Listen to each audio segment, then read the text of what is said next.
If only I could turn back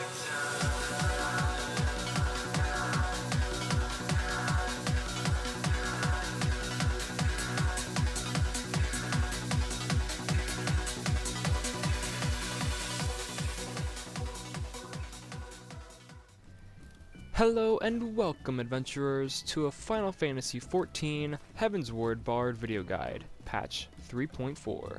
This guide will go over anything and everything that is the Bard.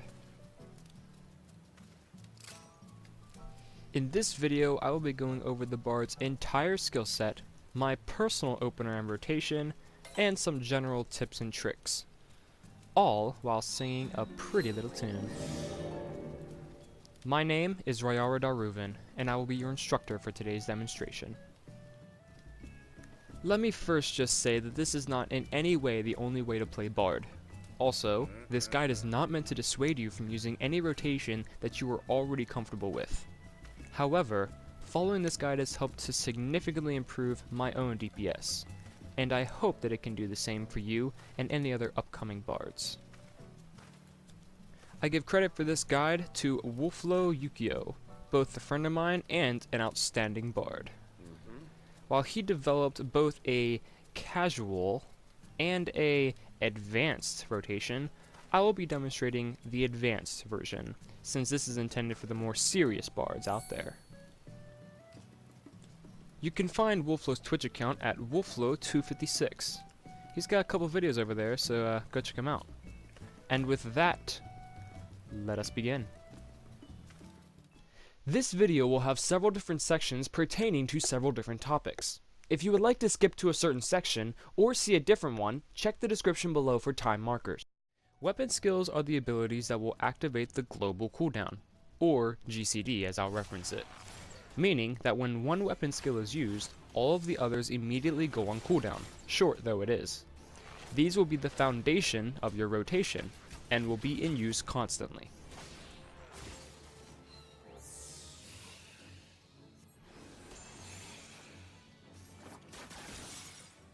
Heavy Shot is a basic attack with a potency of 150. Yeah, that's it. Not much else to say than that. Straight Shot has a potency of 140, and when used, will increase critical hit rate by 10% for 20 seconds. When procced by Heavy Shot, it will land a guaranteed critical hit.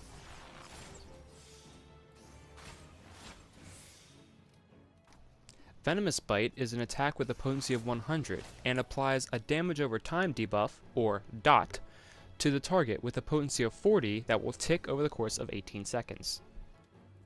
Quick Knock is an attack with a potency of 110 and spreads in a 90-degree conal area of effect, or AoE, up to 12 yalms in front of the player.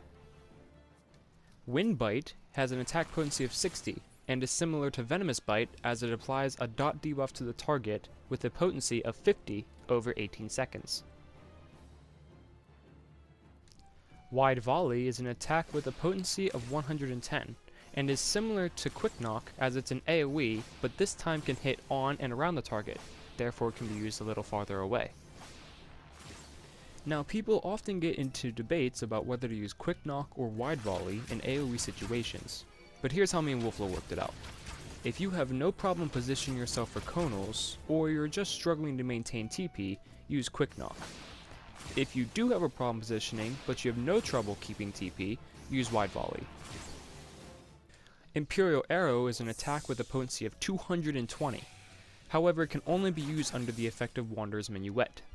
Regardless of being classified as a weapon skill, it does have a 15-second cooldown. Iron Jaws is another attack that can only be used under the effect of Minuet. It has an attack potency of 100, and it reapplies both Venomous Bite and Wind Bite to their full 18-second duration, with the same attack damage that the player has when it is cast. Now let's go over the abilities that are at a Bard's disposal. These abilities are not on the GCD and will give your weapon skills the edge in combat. However, they have much longer cooldown times and therefore should only be used when it is most ideal.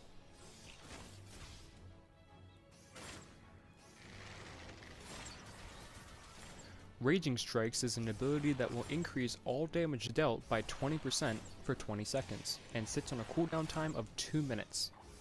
Misery's End is an attack ability with a potency of 190. I like to call this a mercy ability, as it can only be used when the target is at 20% health or lower.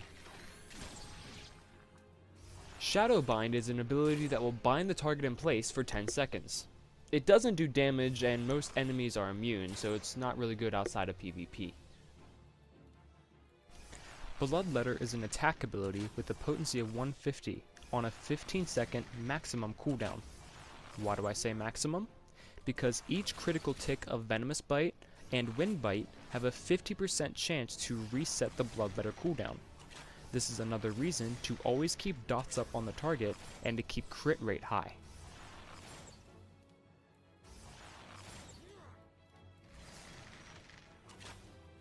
Repelling Shot is an attack ability with a potency of 80, and when used, will do a 10 yalm backstep from the target. Good for getting out of certain situations and AoEs. Hawk's Eye is similar to Raging Strikes, as it increases attack power, but this time it increases dexterity directly by 15% for 20 seconds. It also will guarantee that all attacks used in that 20 seconds will land on the target. Quelling Strikes reduces all enmity, also known as hate or aggro, that the player generates for 15 seconds. This should only have to be used in your opener and nowhere else, just to make sure you don't pull off a bad tank.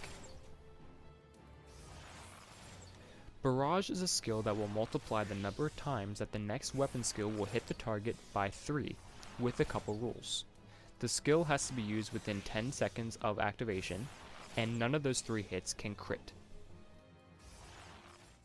Blunt Arrow is an attack with a potency of 100 that will also silence the target. The silence is almost never effective against bosses, but it's still used for DPS. Rain of Death is an attack with a potency of 100. It's an AoE that hits on and around the target, and will lower the evasion rate of all those hit by 10%.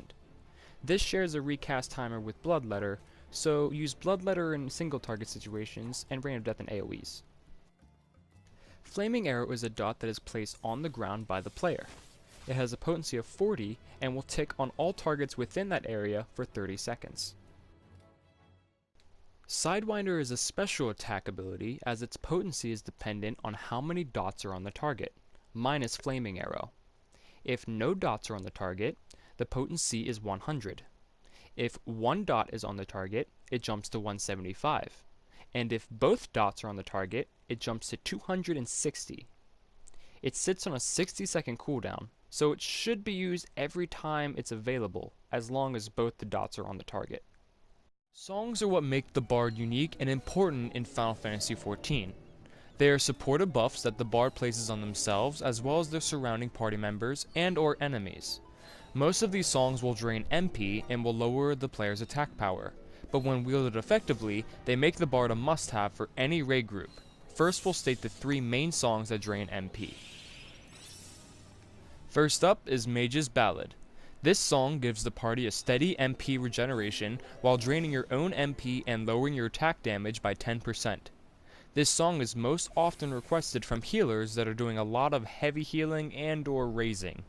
Activating this without being asked is a really good way to fish for some commendations. Next up is Army's Paean. This song has the same effect as Mage's Ballad, only instead of MP being restored, it's TP. It is the least used of the 3 songs, however it can be useful in prolonged fights for tanks and the occasional DPS. Dragoon. Keep in mind that while this song does restore your own TP, Invigorate is more efficient. Foe Requiem places a debuff on all targets in range that increases the amount of magic damage that those targets take by 10%. This means all magical attacks from casters, healers, ninja mudras, and some abilities from Dark Knights will all hit 10% harder. This song is also great because it is the only one of the 3 main songs that does not lower your own attack damage, so whenever possible have this song up. Swift Song is the first song players acquire while still being an archer. This song makes it so the player and all nearby party members will run about 1.5 times faster than their normal running speed. This is the only song in this section that cannot be used in conjunction with the 3 songs previously listed. Thanks to this song, bards are the fastest individual runners in the game, beating both ninjas Fleetfoot and monks Fist of the Wind stance. However, these effects do stack, so if a ninja or monk in wind stance is in the party, then they will be the ones running faster. The most controversial of all the songs in this list is Wander's Minuet. This song places a buff on the player that increases all damage dealt by 30%. However, it ceases auto attacks and makes it so all of the bard weapon skills mentioned beforehand have a cast time of approximately 1.5 seconds. The only exception is that when a heavy shot now procs a straight shot, that straight shot will then be an instant cast. This opens up some great opportunities that we will come back to later. Minuet is also a special song that it can be played alongside the aforementioned MP Drain songs. The Warden's Peen is a bit of a questionable song. It will remove a single debuff from a target party member or from yourself. It also places a 30-second buff on said target that will nullify the next debuff that is placed on them. In essence, this is an Asuna for bards. The differences being that this ability can be cast instantly, and it has a 45-second cooldown. It is most useful used on a warrior that has activated Berserk. If that warrior has a Berserk macro, then place Peen on them as soon as you see them activate it. If unable, then use it to remove the pacification after Berserk has fallen off and save your healer the trouble. Be considerate. Outside of this, Peen is justifiably used wherever there is a removable debuff. Battle Voice isn't a song as it's an ability, however due to it only having to do with songs, I held off on mentioning it until now. This ability doubles the effectiveness of the 3 MP Drain songs on all party members and enemies for 30 seconds. Keep in mind though that this does not change this song's effect on the player and does not double the speed at which your MP will drain, nor the damage loss effects of Ballad and Paeon. Bard can pull cross-class abilities from Pugilist and Lancer, like the majority of the physical DPS. In order to obtain all of these abilities, you will need to level a Pugilist to level 12 and a Lancer to level 34. The abilities and their order are as follows. Internal Release increases critical hit rate by 10% for 15 seconds. As crit rate means everything for a bard, this can come quite in handy. Blood for Blood increases all damage dealt by 10% while also increasing all damage taken by 25% for 20 seconds. This is good for that little extra help in DPS. Just be sure to still be dodging AoEs and not be standing next to those tanks. Invigorate immediately restores 400 TP and should be the go-to skill for when you need more of it. It is definitely necessary for prolonged fights. Just don't be using AoEs too much as this sits on a 2-minute cooldown. Second Wind will instantly cast a self-cure with a potency of 450, just in case you missed that one mechanic. Don't worry, we know it was the lag's fault. And lastly here we have Feint. This is a GCD attack with a potency of 120. The reason you want this is to help get off a couple abilities and or attacks in between the GCD with the time provided. Since Feint is not a bard skill, it is not affected by Minuet and does not have a cast time, essentially acting the same as a procced straight shot without the guaranteed critical hit. I will be going over a few combos dealing with this later on. This is the only skill that I recommend putting in the 5th slot, as you don't require it until you've obtained Minuet. Now that we've gone over the bard's entire arsenal, let's start putting it to use. Here I am demonstrating the opener that I use. This opener is designed to apply all buffs to the player, dots with those buffs, and then deal large burst damage before going into the rotation.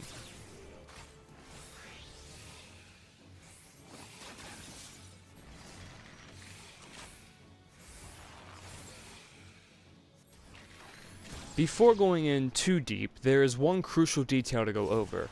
The total time of the bar GCD is about 2.5 seconds, and while Minuet is turned on, it takes 1.5 seconds to cast the weapon skill.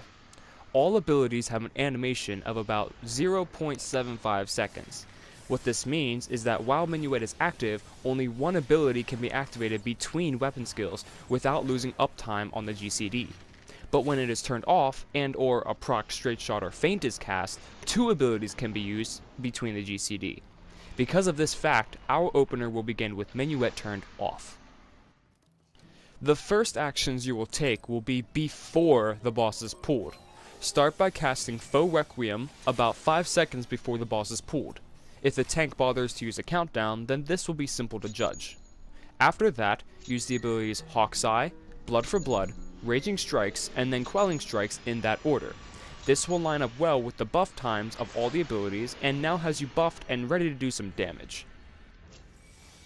The next step starts right when the boss is pulled and will boost the player's critical hit rate. Cast Straight Arrow and then use Bloodletter and Internal Release.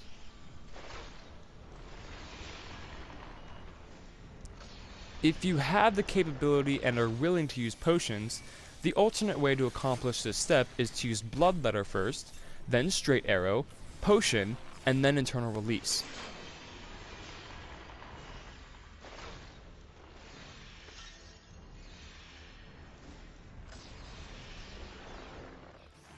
Now that both crit and damage are up, let's get those dots on. Cast Windbite, then use Blunt Arrow. Then next use Battle Voice. After your two abilities are used, use Venomous Bite. Now finally turn on Minuet and use Flame Arrow under the target. If Foes was not cast in step 1, then use Flame Arrow in place of Battle Voice.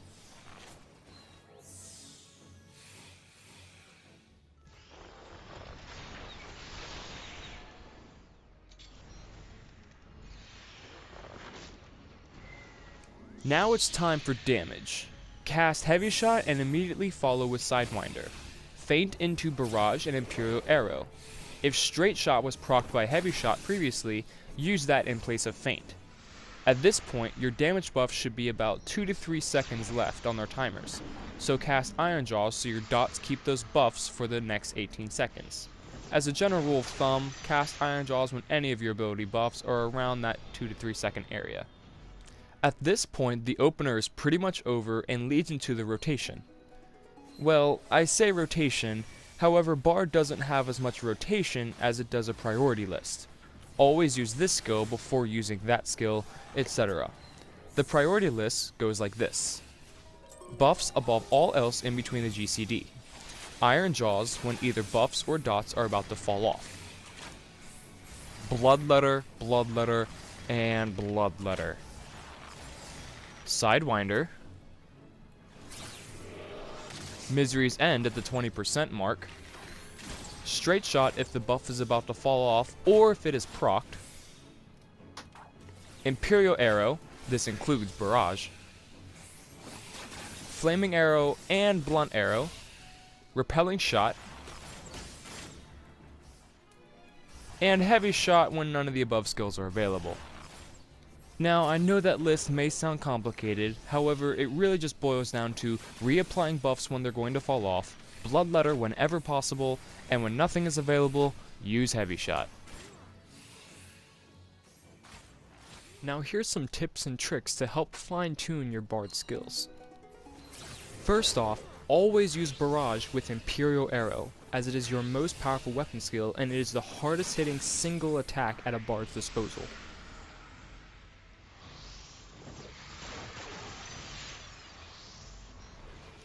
Second, when using Barrage, always use Hawk's Eye and Blood for Blood alongside it.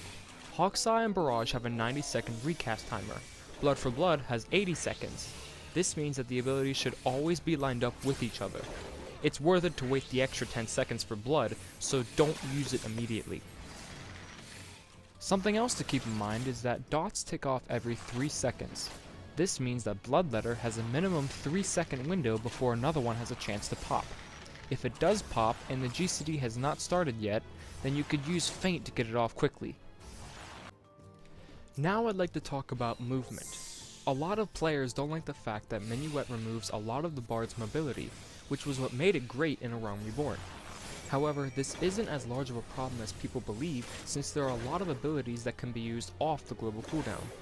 It is also helpful to learn Stutter Stepping, the act of using a weapon skill, then utilizing the 1-second window to move and cast an off the global cooldown ability. If you need to move further, Feint can be used instead. Another way of remaining mobile is to master Repelling Shot. By finding safe angles to jump back, you can dodge AoEs, do more damage, and just overall look cool. This is by far my favorite jump ability in the game. Another technique that can help improve DPS is multi-dotting. By putting dots on multiple targets, ideally around 3, and then refreshing all of the debuffs with Iron Jaws, it allows the player to do greater overall damage to each enemy. I personally have only been really successful at multi-dotting 2 enemies at once, and that is in large raid fights when the boss summons one strong add. For example, Full Metal Faust in A9. But it still is a great technique that, when done right, is very effective. Here I will show some macros that Wolfflow and I like to use. Hopefully they will make playing the job just a little bit easier. There aren't many that I use personally, but they are definitely out there to find. This first macro is one that Wolfflow prefers to use. It places Hawk's Eye, Blood for Blood, and Raging Strikes all on one hotkey. While this is convenient since it places all of them on one place, it is still useful to keep them separated so you can see all their timers elsewhere. Because of this reason, I like to separate them just a little bit more. So I place Quelling Strikes and Raging Strikes on one hotkey since they have similar cooldown times. Then I keep Hawk's Eye and Blood for Blood separate since they have different cooldown times. This next macro uses Flaming Arrow directly underneath the target. This is especially useful since you don't need to waste time performing the extra click to place the dot. However, there are some rare instances where this macro cannot be used. In A10 for example, the underneath of the steamroller cannot be directly targeted, and therefore cannot be placed. So it is still helpful to have a normal Flaming Arrow, just in case. This Warden's Peen macro is focused towards placing the buff on and solely on your focused target. If the player is not focused targeting a party member, then it will still be placed on a mouse over target. If you are always running with the same warrior in your static, then you can place the character name inside of the macro, that way it is always used on them, whether you're targeting them, focus targeting them, or not looking at them at all. This last macro is one of my own design that places Iron Jaws and Sidewinder over each other. If the GCD is ready, then the macro will always use the GCD ability, in this case Iron Jaws. However, if the GCD is not ready, then it defaults to the CD ability, Sidewinder. A warning though, never try to stack more than one cooldown ability into a macro like this, lest you lose uptime on damage. The last section to go over is stat weight, and this is the real technical stuff. I do apologize for the quality of the picture, but this is the best I can manage. Stat weight, as can be summed up, is the value of each individual stat towards overall strength. Each job has different weights, so they're worth checking out. For Bard, crit comes out to equal 0.366, skill speed is at 0.233, and determination comes to 0.215. Well, what does this mean? It means that even if one piece has 40 crit and another piece has 60 determination, the crit piece would still come out stronger due to having a higher stat weight. This also means that when selecting materia for a piece, crit is the way to go, as it affects dot critical hit rate and therefore bloodletter procs. If no crit can be assimilated, then go for skill speed, followed by determination. Do remember though to check accuracy requirements before going into a raid. And there you have it, my friends. After all of the work, you are now ready to be a Master Bard. Or, at least I hope so. Always remember that Bard is a highly adaptable job. It can be customized to your playstyle and the situation, so find what sits right with you. I thank you for listening, and who knows, maybe I'll see you in a dungeon one day. Good luck, adventurers, and I'll see you later.